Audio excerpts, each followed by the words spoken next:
आज हम डिस्कस करेंगे speed control of DC motor. Speed of DC motor can be given as n equal to EB by K5। Okay, अब back EMF क्या होता है motor में? EB equal to V minus IA RA। अब ये जो back EMF मुझे मिला, यहाँ पे EB के जगह पे, बैक EMF के जगह पे हम लोग पुट किए V minus IA RA, that is n equal to V minus IA RA divided by K5। तो मतलब speed is depend on the supply voltage, armature current, armature resistance and phi. Okay, so यहाँ पे क्या है, speed of DC motor basically depends upon armature resistance, that is the armature resistance, next है supply voltage and the flux. Thus, there are three general method of speed control of DC motor. तो तीन ठो method होता है speed control में। जैसे कि ये आर्मेचर रेजिस्टेंस के ऊपर अगर हम लोग आर्मेचर रेजिस्टेंस को वेरिएशन ला के जो मेथड यूज़ करते हैं, variation of resistance in the armature circuit, this method is called armature resistance control और rheostatic control method. Okay, number 2 जो है variation of field flux, that is phi, तो इसको बोलते हैं field flux control method. And last जो method वो है variation of applied voltage, that is the armature voltage control और ward Leonard method. Okay, so first of all हम बात करेंगे आर्मेचर रेजिस्टेंस कंट्रोल मेथड के बारे में, that is rheostatic control for DC shunt motor. DC shunt motor case के लिए क्या होता है वही फर्स्टली डिस्कस करेंगे। तो डीसी शंट मोटर के लिए in this method a variable series resistance RE is put in the armature circuit. तो एक variable series resistance armature resistance के साथ सीरीज में कनेक्ट किया जाता है।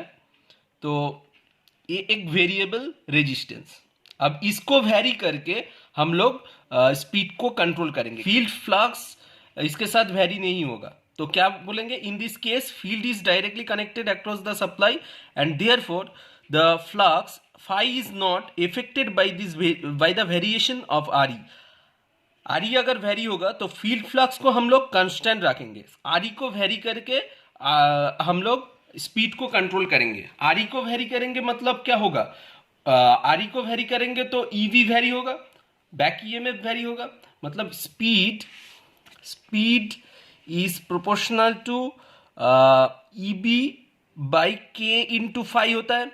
तो बैक EMF अगर वेरी होगा तो क्या होगा, और ये जो फाई है फ्लक्स इसको कांस्टेंट रखे तो बैक EMF अगर वेरी करेंगे तो स्पीड भी वेरी होगा। तो मतलब हुआ एक ये, मतलब रेजिस्टेंस कितना था, RA था, उसके साथ और एक रेजिस्टेंस जुड़ गया RE, तो total resistance RA plus RE हो गया आर्मेचर में।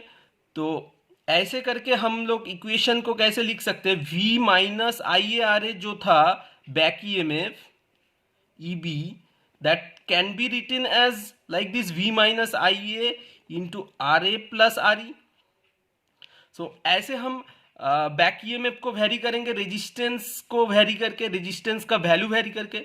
तो इस तरीके का नाम है armature resistance control method. Okay, so बहुत ही सिंपल मेथड है।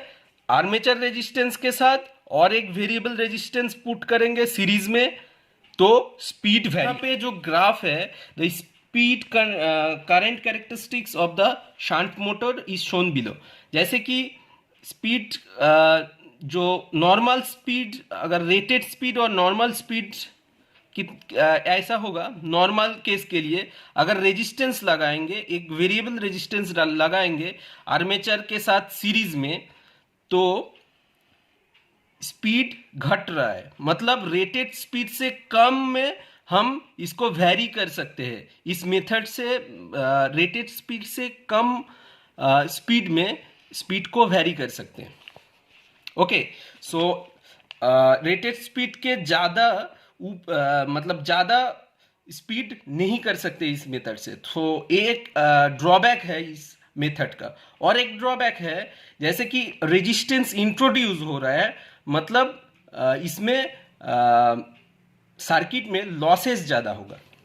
सो नेक्स्ट जो है for DC series motor, DC series motor के लिए भी एक रेजिस्टेंस यहाँ पे पुट करेंगे, मतलब by varying the armature circuit resistance, the current and the flux both are affected in this case. The voltage drop in the variable resistance reduce the applied voltage to the armature, and as a result the speed of the motor is reduced. तो speed क्या होगा, reduce होगा। तो यहाँ पे simple याद रखना पड़ेगा कि एक वेरिएबल रेजिस्टेंस को आर्मेचर के साथ हम लोग कनेक्ट करेंगे, कनेक्ट करके उस वेरिएबल रेजिस्टेंस को वेरी करके स्पीड में वेरिएशन ला रहा हूं। The speed current characteristics of a DC series motor is given below. So जैसे कि आर्मेचर रेजिस्टेंस कंट्रोल मेथड में नॉर्मल जो कर्व बनता है स्पीड और आर्मेचर करंट के बीच में सीरीज मोटर के लिए डीसी, तो ये नॉर्मल कर्व है। अगर उस एक रेजिस्टेंस ऐड करेंगे तो मतलब उस जो नॉर्मल स्पीड है उससे कम स्पीड में वो कम स्पीड में आर्मेचर रोटेट करेगा। मतलब उसमें स्पीड में हम तो चेंज ला रहे हैं, आर्मेचर रेजिस्टेंस कंट्रोल मेथड में स्पीड में तो चेंज ला रहे हैं, मगर रेटेड स्पीड से कम स्पीड में कम होगा जो स्पीड, उससे ज़्यादा स्पीड नहीं कर सकते हैं इस मेथड से। तो यहाँ पे कुछ ड्रॉबैक है, जैसे कि this method suffers from the following drawbacks. Number 1, a large amount of power is wasted in the external resistance. So जो एक्सटर्नल रेजिस्टेंस हम लोग ले रहे हैं उसमें large amount of power losses होगा। नेक्स्ट है control is limited to give the speed below normal and increase in the speed above the normal level is not possible by this method. So above the normal level मतलब rated speed से ज़्यादा speed करना possible ही नहीं है इस method से। सो इस वजह से ये जो आर्मेचर रेजिस्टेंस कंट्रोल मेथड है, इस मेथड को हम लोग स्मॉल मोटर्स में अप्लाई करते हैं। स्मॉल मोटर का स्पीड कंट्रोल करने के लिए ये मेथड हम लोग अप्लाई करेंगे। ओके।